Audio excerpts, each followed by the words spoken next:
know why it doesn't play well with that either. Anyways, we're live. We live. We live. Oh, it's been a while, man. Yeah, it's been a minute. It's we gonna sing the Stain song. Yeah. Every time I say it's been a while, my wife literally goes, "It's been a while." Oh yeah, it's been a while. It's gotten kind of old, not gonna lie, but still, Yeah. I've got a chuckle because I'm married to Been a while. her. Been a while. What do we got here? Andrew, you're talking about the world axis, aren't you? Hoping that the world's axis will tilt once again so Canada gets closer to the sun and warms up. That would be awesome. Yes, That would be that awesome. is part of it. Not many times have people seen me in a hoodie on this stream. It is cold. It's not a great end of winter for Canada. Usually there's a little bit of like hey, what's going on? Usually there's a little bit of warmth creeping in at the end of February, like just a touch. It's not like a lot. It's just enough to go, hey, bro, we got you. We're not getting that this year. We're not getting any of that this year. So, greetings from the UK. I like UK. How's it going? Cheers. Greetings. I was just beside you recently.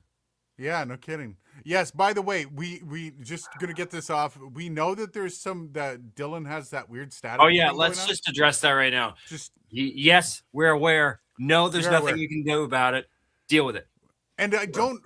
The problem is I have a feeling, and Dylan and I were talking about this. Or it's probably part of the electrical issues of living in an apartment building, which there's no fix for. Oh, so.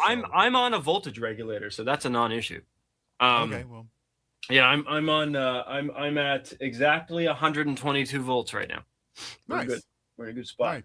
Oh yeah, you were mentioning it might be the USB into a Thunderbolt, which I think might have been. Yeah, well, from what I've read, Max, it's usually not an issue, and yeah. So for those, just my big update since traveling is I'm going from this, which weighs I don't know 10 pounds. I'm going from this to this. Oh, dude, I just realized you want like a massive lifestyle upgrade. Just open the MacBook and stream from the MacBook. Oh yeah, 110% upgrade in life. Instead of going through your main computer and board, you literally get like a cheap little shitty interface. Well, you've got the Streamer X. Use that as the interface on the laptop. I don't want to clog up the Mac with shit though. But there's no shit you put on with the Streamer X other than Rodecaster app. Yeah, I got a little USB. I'm not doing that now. But like no, I'm not saying now, but like when I moved my live stream over to my laptop, it changed my life. Like it was like the sky opened. You know, the funniest thing, the story with this Mac so far, and just I don't know, just being used to like, and it's a brand new 15-inch MacBook Air. You know, I got the 24 gig version just so I have a little bit of wiggle room in the RAM department. I didn't want to spend the $600 and get the full 32 because I'm a cheap bastard. But I opened it on the plane. I went to Dublin last week. That's why one of the reasons why we were on stream last week is I was in Dublin. Yeah. And so like 7-hour flight from Newark kind of thing. And I opened my laptop to like write out one email to a coworker, and then I had closed it and put it in sleep mode. The following day, I went in my hotel room and I was like, oh man, I didn't use my MacBook all day, but it was just sitting in my bag, like not charging. I was like, I should probably give it a little jump. Like the following morning, and I plugged it in and it was green immediately. Yeah. And I was like, huh, you did. Okay. Wow. And I was like, no, you gotta be wrong. And then it was like, yeah, 99% charge. I'm like, wow. Yeah, it doesn't use battery when it's in sleep mode. No, well, unlike Windows computers. I'm just so used to shutting it down. And so I actually went and I shut it down, and it was super clunky shutting down and turning back on again. I'm like, this is not. And then I talked to my coworkers, my Australian coworkers, who all are like fully Mac based. Yeah. And they're like, yeah, no, I never turn my computer off. I sleep it, and it's fine for like weeks. Sometimes it's fine. I'm just sleeping. I'm like, okay, noted. Yeah, so it's been a bit of a, but it's for travel. It's been so nice. It is such a tiny, lightweight little feather of a computer. Yeah, way better to travel with than that monstrosity of a Dell that does not fit in a single bag that I've been able to find. I moved away from PC and have never looked back. I just have a gaming PC, and that's all. I don't think I've moved away from PC permanently. But there's just maybe get a newer motherboard. The build is 4 years old, I think, at this point. So it's getting up there. Yeah. OG Kwasi updates always come in the most inconvenient times. Every time, maybe it's just the roads, the way they roll them out. Now, I've been testing something. This is what I've been testing. Nobody tell Dylan. Yeah. I've been testing this for a few days, and so the video has not been plugged in, or the Rodecaster video hasn't been plugged in. So it's been, I guess, a surprise that I plug it in to do this live stream, and I didn't look, and I went and sat down at my other computer, came back, it's like, you need to update it, crap. So that's a bit my fault. Liberty Dude, welcome to your stream. Thank you. I'm fashionably late all the time. Steve says, I always turn off automatic updates just for this reason. You can't with Rode products. Once the update gets pushed, you have to update to use it. It's one of the quirks of using the Rodecaster. It doesn't take that long. It's just, it always hits at the wrong time. Beresford, hello lads. Hope you're both doing well. I am doing fantastic. I am doing well. It's been a great couple weeks. It's been busy, but it's been great. Yeah. Steve Schnetzler says, you went over to the dark side. Welcome to the club. Yeah, Mac Club is the dark side. Outsider Jess, hello. How's it going? Good day. Bigtown Sports, did you ever keep the Ethos? Yes, I bought the Ethos. It wasn't sent to me. I paid money for it, a lot of money for it. So yeah, I kept it. I do have some other videos coming. There's some quote-unquote broadcast mics that I didn't include in that video because I felt like they needed a little bit more room to breathe in like its own video. The Ethos versus the LS208 is the main one that I'm thinking there. And Rick on mic, happy Friday. Happy Friday. Now, Dylan, you saw the video I put out earlier this week, Monday.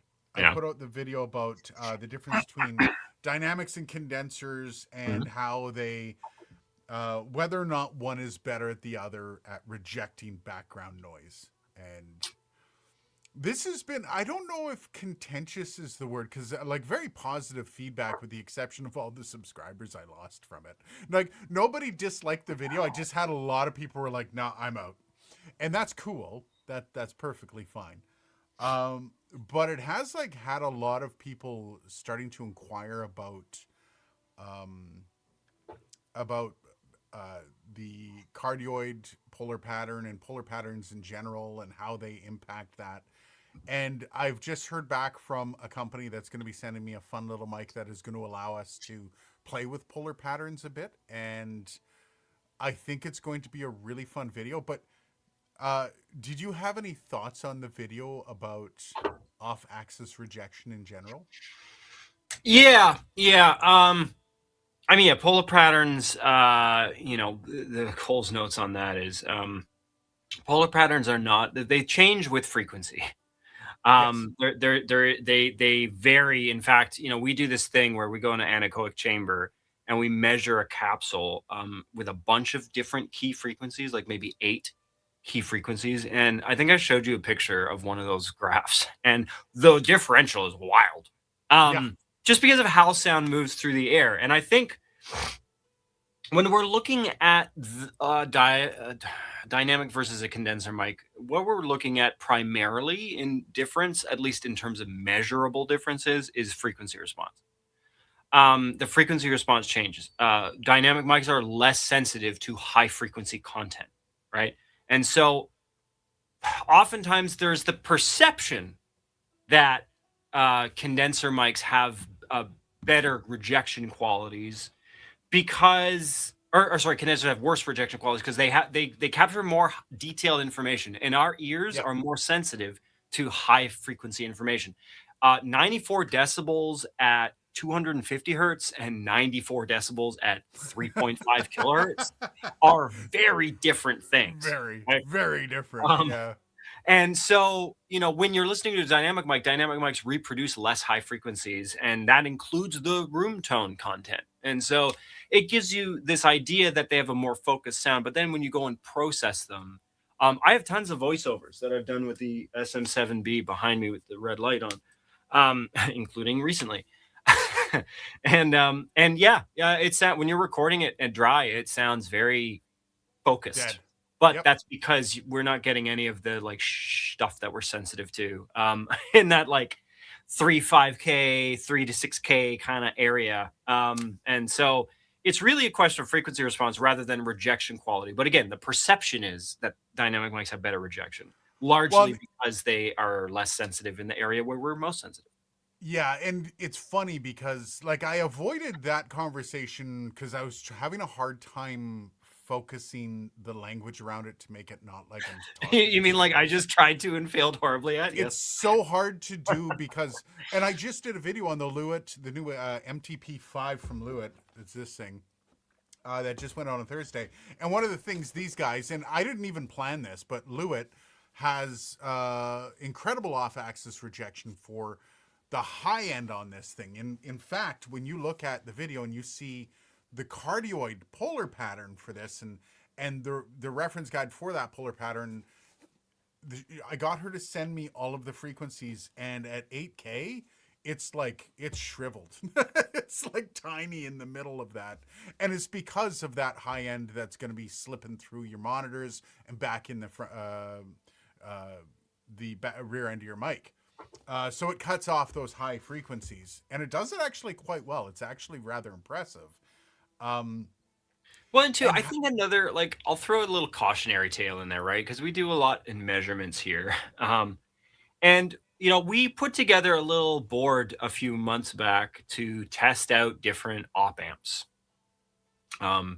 Because we kind of realized how op amps can have a pretty dramatic bearing on the sound of signals, and not necessarily like correlative to price. I mean, obviously, better op amps generally tend to sound better than cheap op amps, but yep. there are some cheap op amps that sound way better than some really expensive op amps. But so we had done this. We had listened and we tested these with like audio, like AP gear, and a bunch of highly numerical scientific tests, and there was no real difference in how those, like at least on paper, how those op amps were doing what they were doing. But when you factor in loading, like obviously when we plug in a certain device, it has an impedance load that makes the op amp perform a certain way. And then loading it with a microphone, and especially different kinds of microphones and different kinds of sources, it's all different. But the point being, we didn't measure a difference, but there was still like everybody could hear that something about it was way, way, way different than whatever when we send sweeps and noise and all kinds of other things through it. And they looked more or less like a fraction of a percentile away from each other, but then we listen to them and it's like night and day, and then you're like, something else is going on there, something that's not measurable is going on there. So take measurements with a bit of grain of salt. Yes, there is some BS voodoo magic with perception, as Aiden has elaborated in multiple videos on this channel. Perception is a lot of smoke and mirrors, but I don't know. All this to say is, if you hear a difference, there is a difference. It's just, you might not have the best test to find it. Liberty Dude, I didn't see this. It's under my starred super chat. Thanks, brother. I agreed with the comment in your video that pointed out gear review versus podcast review audiences could be very different, wildly different. Every audience, for some reason, that doesn't show up in my regular comments. That's weird. Is it? Anyways, I'll have to keep an eye on starred. Is it like a membership status thing, I wonder, or is it? I don't know. No, it's just anything. Anytime somebody sends money over a super chat, it goes under starred, and I just noticed there was one in there. But sorry if you put that out a little while ago. And yeah, like it's so important to understand, and Liberty Dude, this is a great example, buddy. When going back a couple years, when I did the review of it was the USB mic from Neat Mics. The Bumblebee, if I recall. And then I also did the Tower one. I can't even remember the name of that one. And you called me out because you're like, well, you said the Tower one, which is a shittier mic, was awesome when the Bumblebee was meh. and it's because of the audiences that I had to change how I approached the reviews and how I dictate those reviews to people. So somebody who's picking up that, oh God, I wish I could remember the name of that tower microphone.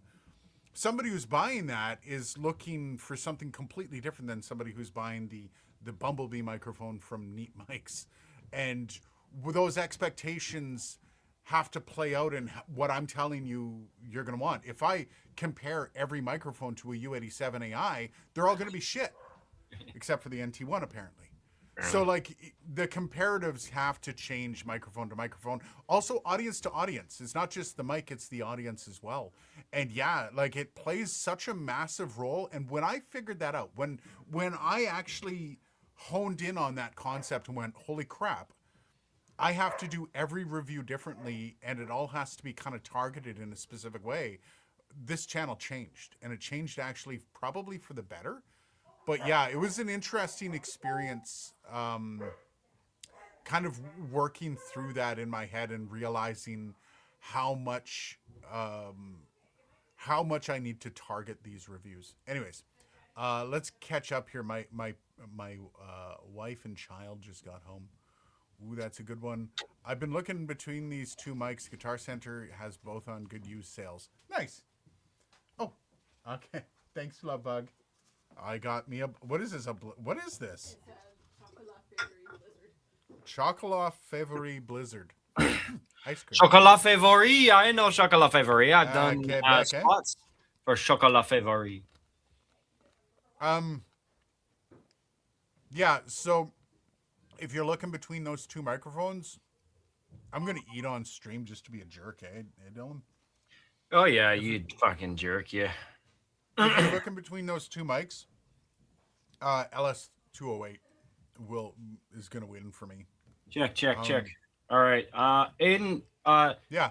Kill my the me that's on the screen right now, and I'm switching to my Mac. Okay. Bye. Bye. Oh. You just. There we go. Add to stage. Oh. There he is. Oh shit. Oh wow. Uh-oh. Too much happening. That was awesome. Yeah, it was great. It's funny, I still have you in the other one, so I'm gonna kick that You got two different angles. Well, hang on. Wait, if you can switch between the angles. I don't know if they probably won't be synced. That's funny. No, I just kicked you out. Oh damn. I just looked at my subscriptions and I think Earthworks follows me. Nice. I still don't know if that's the real one. Oh, that's cool. Yeah, I've gone through some of my subscriptions and it's been a bit of a wild experience realizing who follows me. Oh,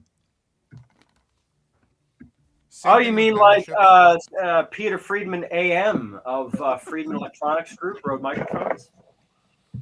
Yeah, I don't know. I've heard of them. Wait, was that too obvious? I'm says still looking at this camera. I'm still looking at this camera as if somebody's over here. What's wild is we're still getting that phenomenon with the audio. I think it might be StreamYard doing it. It's got to be because I'm on a totally I'm on the inbuilt microphones, so it's got to be StreamYard. That's weird. It's so I don't know. It could be me too. Maybe we need to like pull apart my setup and figure that out. So let's pull the crap. Does the audio sound weird? The Quick Brown Fox jumped. I'm talking again. There's a shotgun mic that's doing nothing. The Quick Brown Fox jumped over the lazy dog. Anybody? Any weird sounds? You know, you can set up your camera with that. Well, you don't want to do all that. Okay, that's fair. Ziggy 2 times got you guys on the big screen today while I play some Yu-Gi-Oh! And man, nice. That face tracking got me dizzy for a second. Yeah, Dylan's got face tracking on his other camera, which has thrown me for a loop a couple times. Oh, yeah, it does hunt tech folks. Oh yeah, you said it was like moving, right? Like last time we streamed, you said something about like moving, and I was like, oh, but does it? Never done that. I've shot music videos with that thing, and it's never moved. Well, it's a shitty tripod, but No, it actually does track with you. I'm not exactly sure what the setting is, but Oh, I know it does like focus tracking, where it'll be like, "Oh, that's your face," and then it will focus my face. But as far as like, moving, it shouldn't be moving. it's weird your audio cuts out now. I'm wondering how much of my setup needs to just be torn apart and redone. You know? I might be getting some Dante shit. Actually, you might be getting a bunch of my old crap, which will. Getting some of your old crap? I mean, I know. We'll see. We'll see. I'm. There's a bunch of stuff for testing. Some stuff I got to get like $15,000 in gear. So we'll see what that materializes into, and if that all. Yeah. I mean, sure. Send it over. We'll set it up together. You can long-term run my MADI converters. You get a bunch of multi-channel audio that you'll never use. Oh, don't say never. I'll find Barely. reasons. Find reasons. You'll find reasons to return a drum kit. Outsider Jess says, now I want ice cream. Yeah, I don't usually eat ice cream. I'm not especially lately, I've been trying to really focus in on. I will say this on the topic of ice cream. Not sponsored. This is purely a thing that we did for Valentine's Day. We were sitting around again. Valentine's isn't a huge thing around here, but like, let's try to do something fun. Right? And so we got dinner, and we ended up getting a bunch of refunded because they delivered the wrong food. It was still fully edible though, which was great. We ordered like I don't remember. It was 2 Chinese, General Tso's chicken, and and they screwed one of the things up, but we ended up getting half of the order back in money. And I was like, fuck. So we got Dairy Queen has the Valentine's Day like red velvet cakes, for like $20 for 2 people, like more than enough cake for 2 people. Highly recommend. Was fantastic for $23. Yeah. And both it was like a heart-shaped cake and like pink icing on it. It was very Valentine's Day festive-y. But it was red velvet and ice cream cake. And yeah, it was the shit. And so, highly recommend anybody who wants to for something to make Valentine's Day less annoying. Dairy cakes. Swear to God. Ziggy 2 times. Been watching your gear reviews for years. Literally never caught you live. Always love your videos. Cheers, man. I appreciate that. We've been doing how long have we been doing this? We've been doing this for like half a decade, I feel. Yeah, I think it's closing in on 5 years. I was still in London. That was like 2020, 2021. So yeah, about 5 or 6 years easily. Yeah, we've been doing this for a minute. Yeah, it's been. I mean, look, we've got 17 whole viewers, but you know, I mean, and one of them we know brand new. One of them has never been here before. So welcome. This is what we like to call the shit show. Absolutely. I am still looking at the camera. I'm so used to talking to that thing. If it's a person, why don't you change back? You just want. You just want to use this. Is this still sound? Was audio sounding robotic before? Anybody? When I was on the camera that I keep looking at, that's not actually doing anything.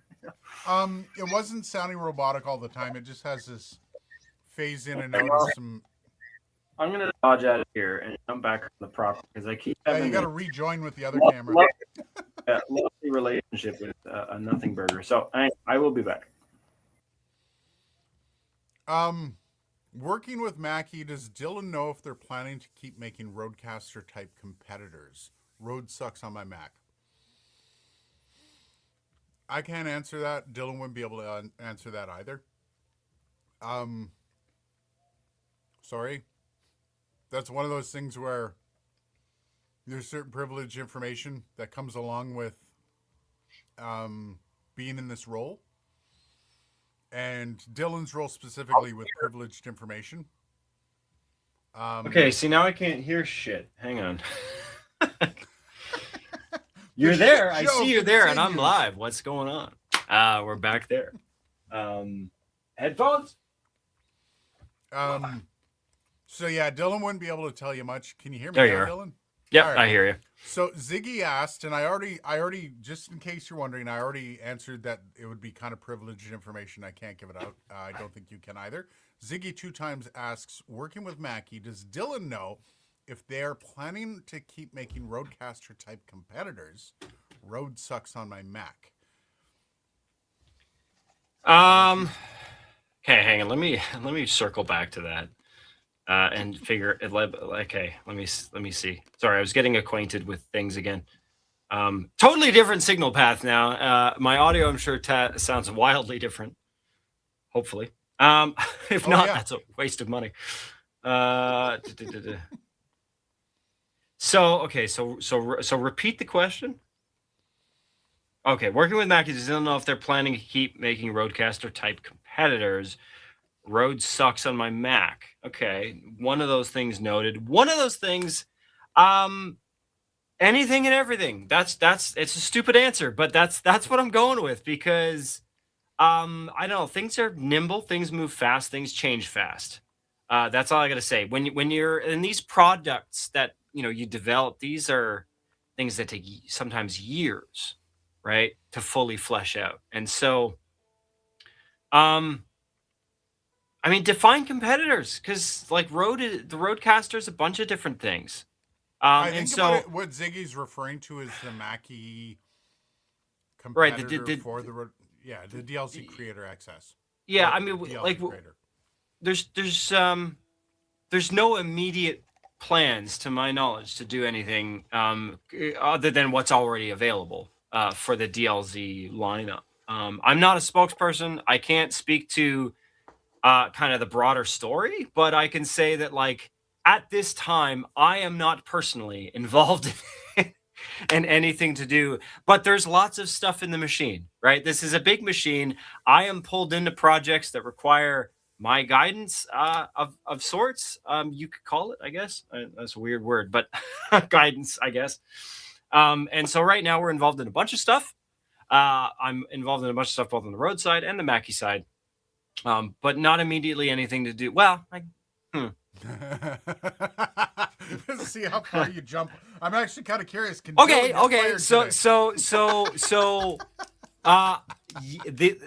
I guess yes.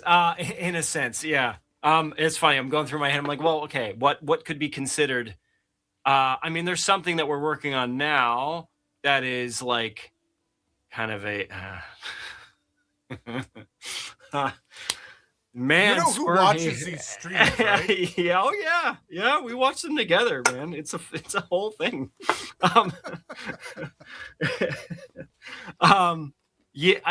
We're making stuff to solve as many fucking problems as we can. Okay, that's the gist of it. And where what brand that falls under, whether that's but okay, noted what you have said, right, about there being issues on Mac.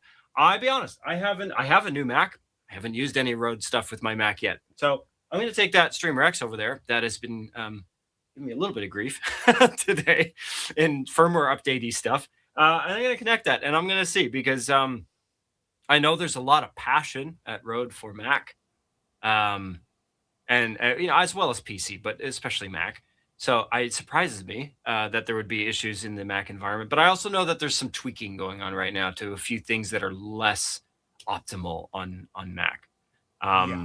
How far that spreads, I'm not sure. I know one of the things is some Apple silicone support for a few things. And so that might be interfering. But again, I'm not confirming. I'm just postulating. I honestly have no idea.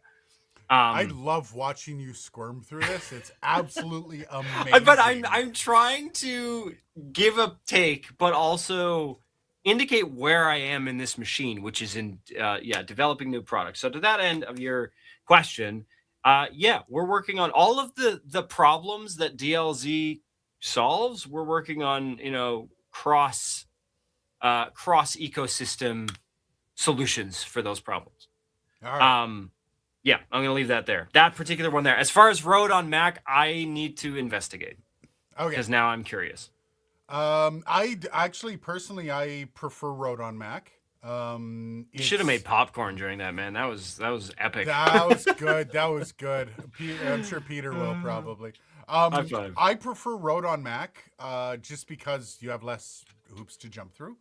That said, I mean, it depends on your use case, obviously, and what you're trying to do with it. So, I mean, that's I would say this: one of my coworkers, who I was hanging a lot with in Dublin, who's from the Australia side of things, he was managing one of the teams responsible at Apple for Core Audio.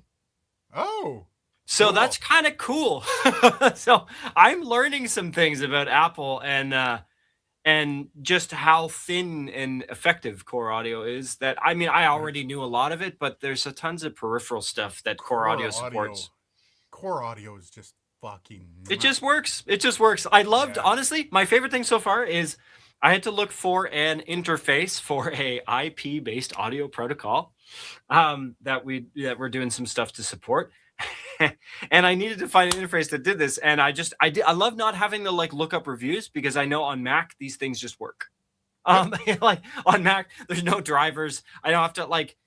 There is like the only company I've really found that does absolutely rock solid mission critical Windows drivers is what the hell? Blank. Arturia does pretty good. RME.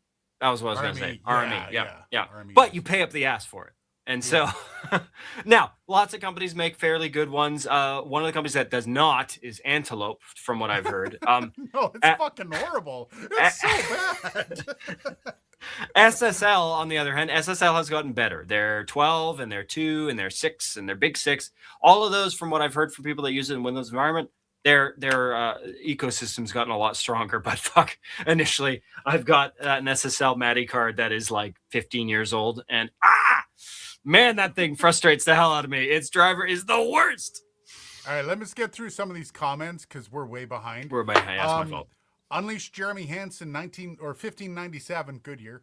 I'm surprised you'd never reviewed the Lewitt MTP 550 DM before.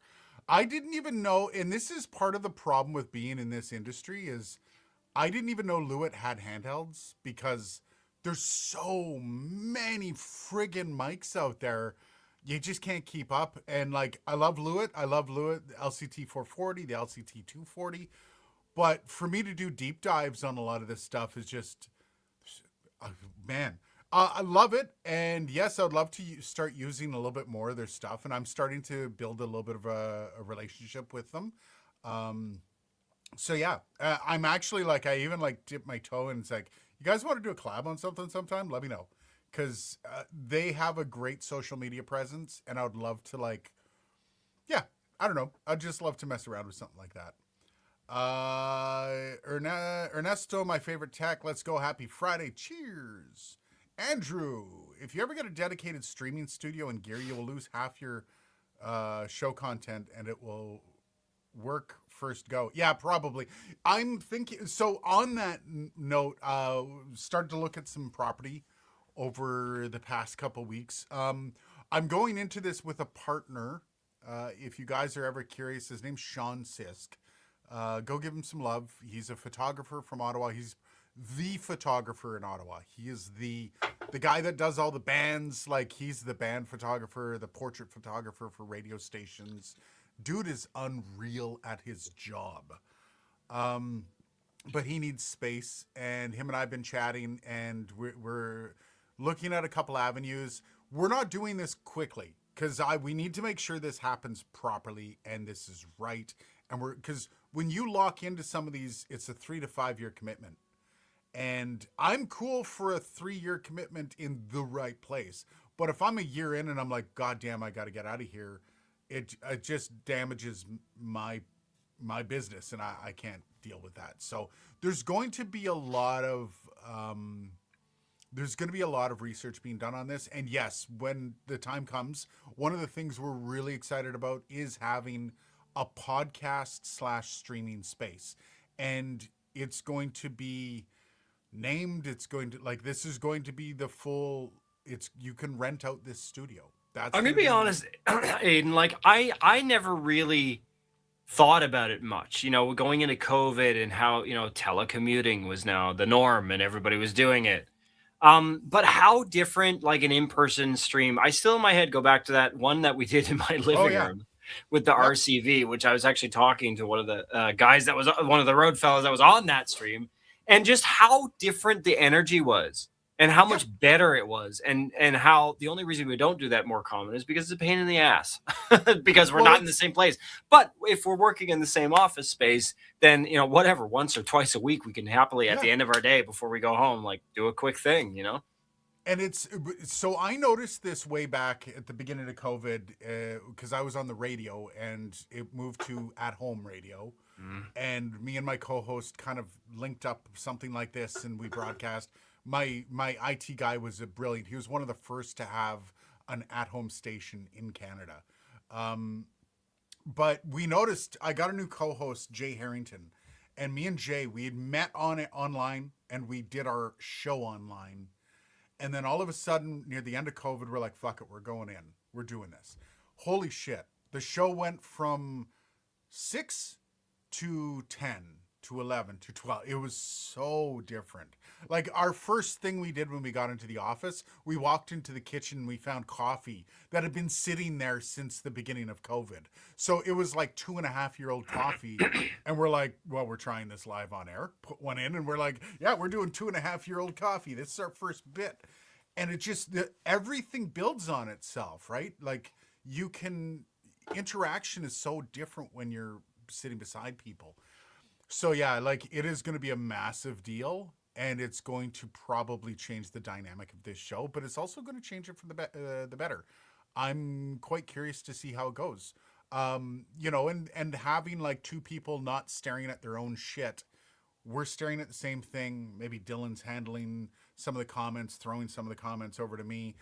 Like, there's a lot of ways this is going to be a different That's series. what you had to drop that on my plate. I see how it is. Well, no, we can get someone else too. We'll get Sean I'm to do your Jamie. Is that it? All right.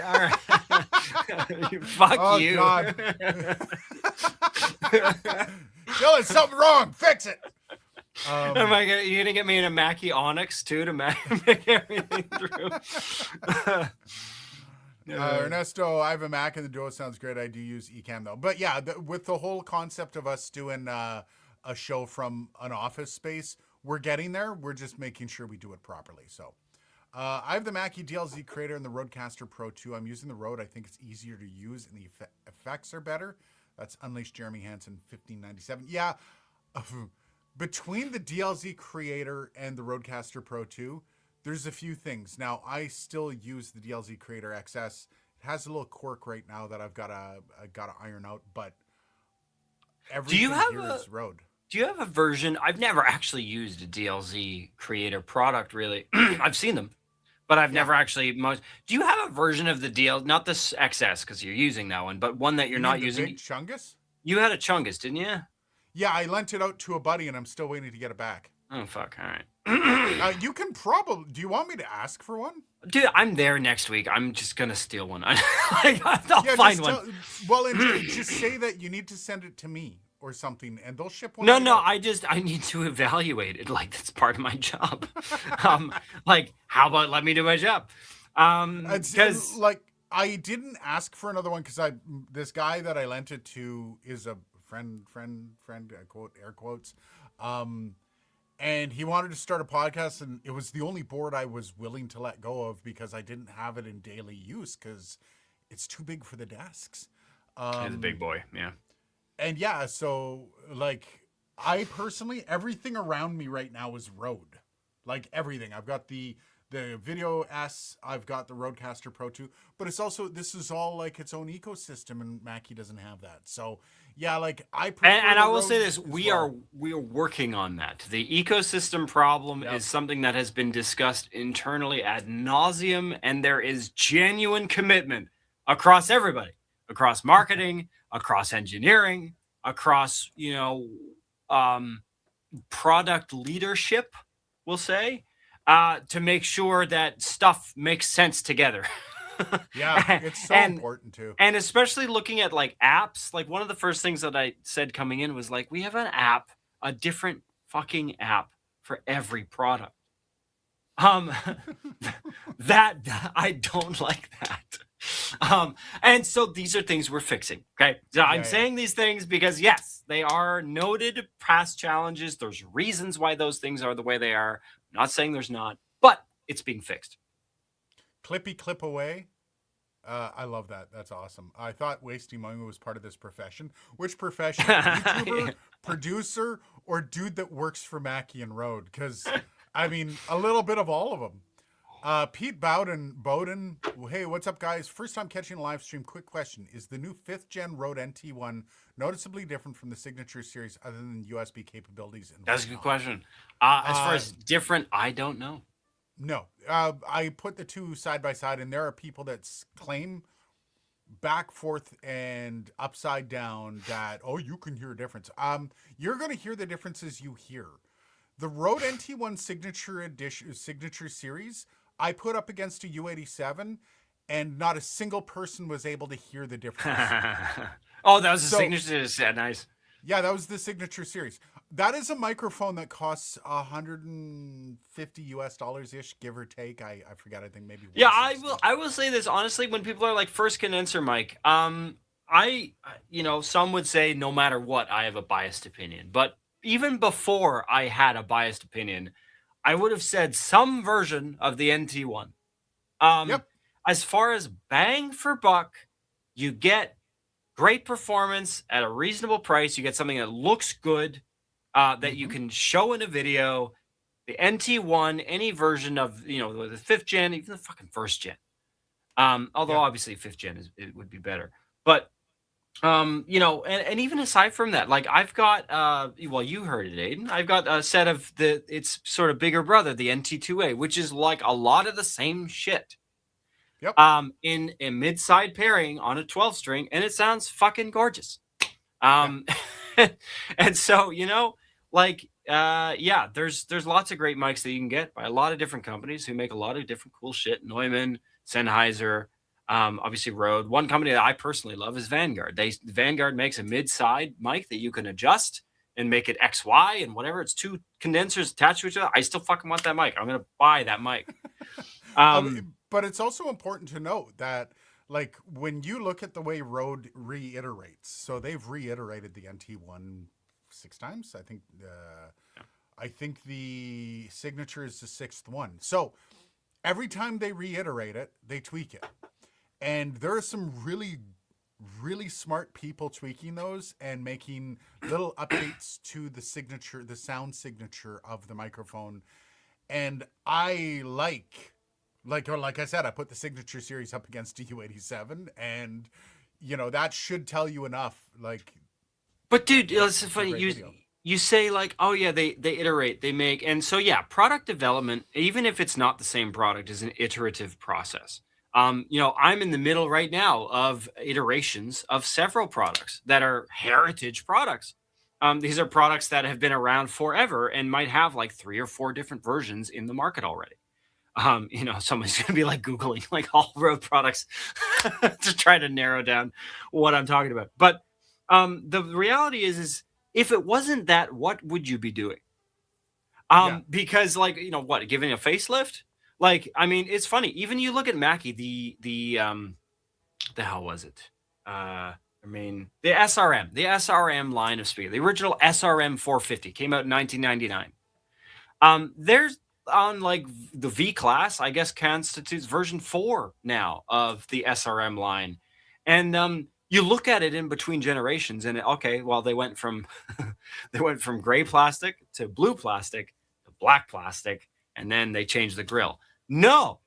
There's a ton. If you look at the back panel of each of those models, they all look vastly different.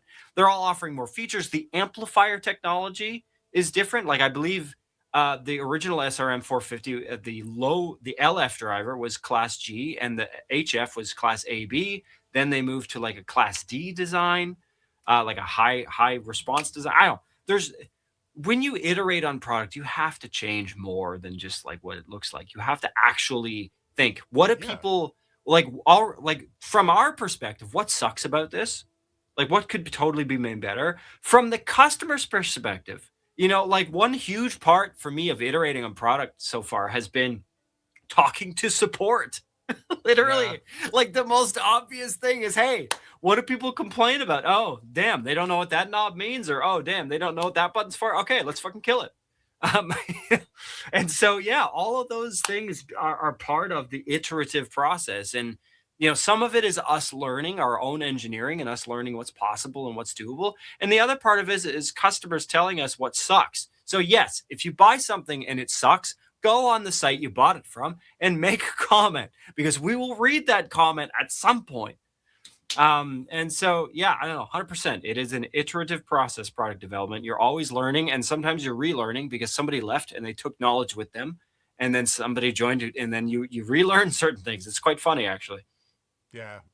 Just going through some of the, I'm just posting some of these Yeah. comments up because we're so far behind. Yep. My fault. Red Cabin Acoustic, how's it going, buddy? Hey, hope you all are well. Never had a problem with Rode and Mac. Nice. Maybe I just got like 3 Streamer X's that were duds. Maybe it wasn't Rode, but I got frustrated and left it alone. I will have to say one thing when it comes to stuff like the Streamer X. Stuff like the Streamer X, how do I put this? The Streamer X was a test. The Streamer X was a test to make sure the market wanted something specifically like the Streamer X. The Streamer X was the tester for the Rodecaster video. The Streamer X was intended to possibly launch, because remember they had the Rode X, that they kind of quietly shelved, and we're like, oh, that's done. Whenever you get into stuff like that, first gen iterations of products, you can run into a lot of stuff like, what I will say is it's not just you ran into 3 Streamer X duds. What happened is you ran into 3 Streamer X's that have an issue, some sort of issue on your setup. And that's what I'm noticing a lot is with these products like that weren't really fleshed out for everybody, because they kind of, the Streamer X one and done, right? We should do like a make a record with the Streamer X.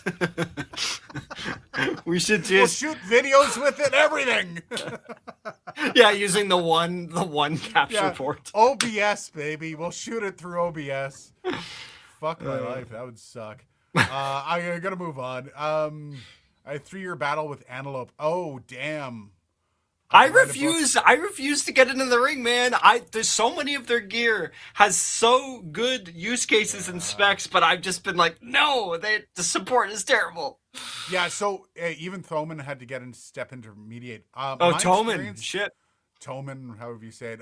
My experience with Antelope was great product, horrible support, and like for me as a reviewer, when I had their product, if I like emailed them and said, hey, there's a problem with this, I had somebody on the line in a second Nice. that was willing to go, okay, let's fix that, because I'm the reviewer, right?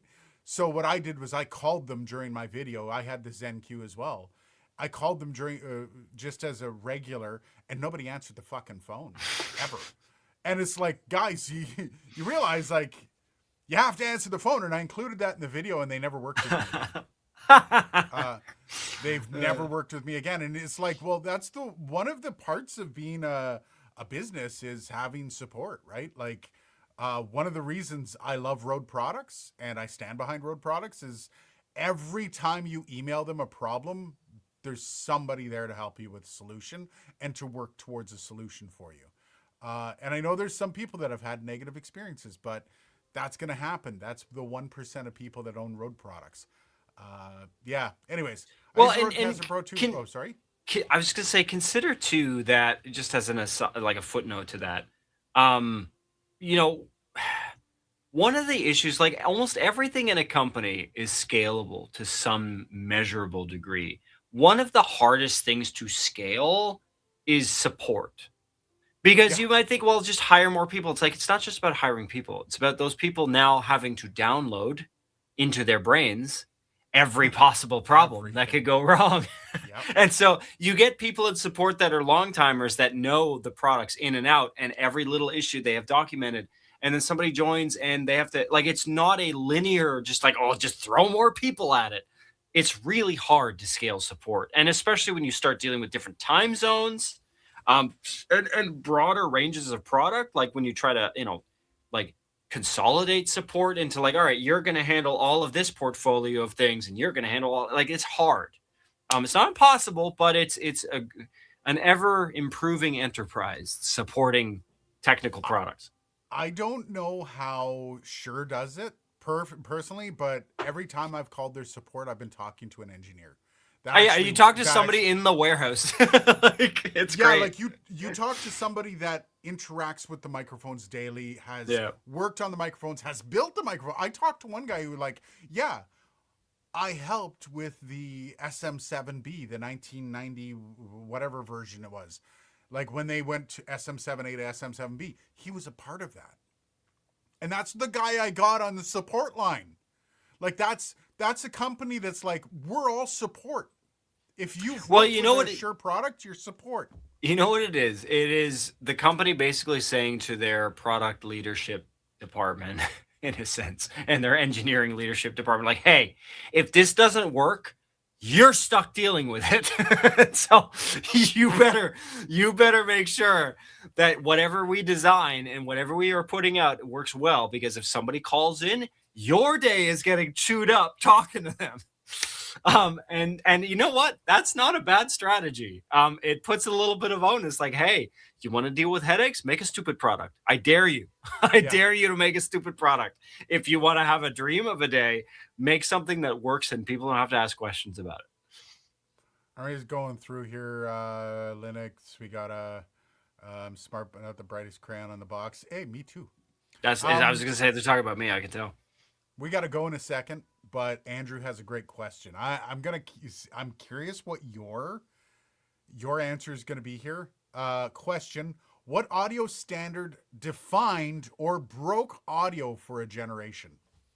Well, okay, standard. Define standard. I mean, MME, Wasapi, Core. What are they talking about? Like AES things as well, like ITU. Definitely. Like, yeah. MME is my bullshit. I think it. ITU BS 1770-3. That is a pretty good, like, sort of the specification of broadcast program loudness. That is pretty much defined, quite literally defined the content of a generation. Other than that, the Larson effect. Oh, here's a good question. Aiden, do you know what the Larson effect is? No, not offhand. Really? Okay, I'm going to teach. Everybody's about to learn something. So the Larson effect is feedback. It is the scientific name for, like, a microphone picking up the sound of a loudspeaker, going into a microphone, picking up the sound of a loudspeaker. If you Google the Larson effect, that is what that is. So, yeah. It is, the scientific definition of what we call feedback. That's cool. I mean, that is broken. Several generations of audio. And eardrums of generations, yeah. Yeah, 100%. But I mean, there's lots of things. I think now, currently, in terms of standards, Dante by Audinate, Dante is becoming the Coca-Cola of IP-based lossless wire, audio protocols. But outside of that, what do you got? No, I was going the other way. What broke it was Wasapi and MME. Yeah, trash. Garbage. Trash. ASIO is the only way to do audio in Windows properly is ASIO, and even then, ASIO there's no implementation that is the same. There are some real shit ASIO drivers. ASIO for all is the shittiest. Shut the fuck up. I don't want to hear it.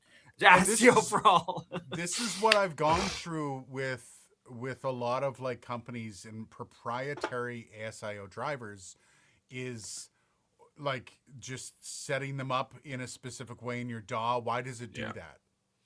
Why don't you see what channel is what? Why is it just channel 1, 2, 3, 4, 5, 6, 7, 8, 9? But it turns out that 1 and 2 are the stereo. And I understand the reason why that is, but couldn't you, like, name it in the fucking driver? What the hell, man? The thing is Mac is still kind of become the standard, and having used it now for a week and a half, I can see why. But Mac has become a standard for creativity because it just works. And so the nice thing about Mac is these companies don't have to do anything. If you want a control app, in other words, if you have something like an Antelope device that has internal routing and all kinds of shit you need to manage, yes, that you need to make an app for. But as far as the way the operating system gets audio from the device, that's all handled, basically. Yep. And plug it in and go. And so when the translation is, most of the development time that these companies have to put in is to develop shit for the PC driver. And so development budgets will become nil because everything else is really expensive. And then they end up coding a driver that's been tested by like one guy. And they didn't test that against a specific graphics card that's going to crash. No, and this is it. Like Windows, the thing about Mac is hardware is predictable in Mac. There's a layer of hardware that is standardized and predefined. Microsoft, this has been a thing with Windows since the 80s, okay? Is that Windows supports shitloads of hardware, which is Windows' benefit. But its drawback is supporting all that hardware is extremely clunky. and kludgy as fuck. And so when it comes to things like audio, number one, Windows is designed to be a productivity environment, not a multimedia environment. And so the multimedia extension, MME, is shit, for lack of a better word. And Pro Tools now supports Wasapi shit. And anytime I've used a Wasapi, there's always like buffer underrun, like the weird, you talk about like digital, like a voice there's like a digital filter on it. That's like it's a buffer. happening to you right now. Yeah. But also happened on the Mac, right? So, but probably not as bad. Yeah. Okay, Red Cabin Acoustic. This is the last one we're going to go. Rode is the goat of support. Absolutely agree. Shure is also great. Wheatstone is also the shit. I'm also going to put in there, what's the software for radio automation software? Wide Orbit. Wide Orbit gets that's not just from a support in media. Wide Orbit support is amazing. Yeah, you know why? Because they've 200 customers worldwide. And the implementation is $10,000 plus a certain amount of money per month. Yeah, well, for Wide Orbit, the implementation was fucking Google, and then they bought it and just tacked onto it, basically. Wide Orbit they make a good product, and their product works for what it is. But there is shit that in Wide Orbit needs to work that doesn't work, that they get paid per station, like whatever, $20,000 a year in support fees. You can fix shit, guys. Come on. Why is it in island mode? Anyways, guys. Have yourself a great week, guys. We may or may not be back next week. Dylan, I think, is going to be out of town. Yeah, something like that. If I can come up with some stuff to chat about next weekend, I will be back next Friday. We'll see what happens. Dylan's doing a lot of jet setting lately, so we'll see you either next week or the week after. So have a great night, guys. Cheers. Catch you later.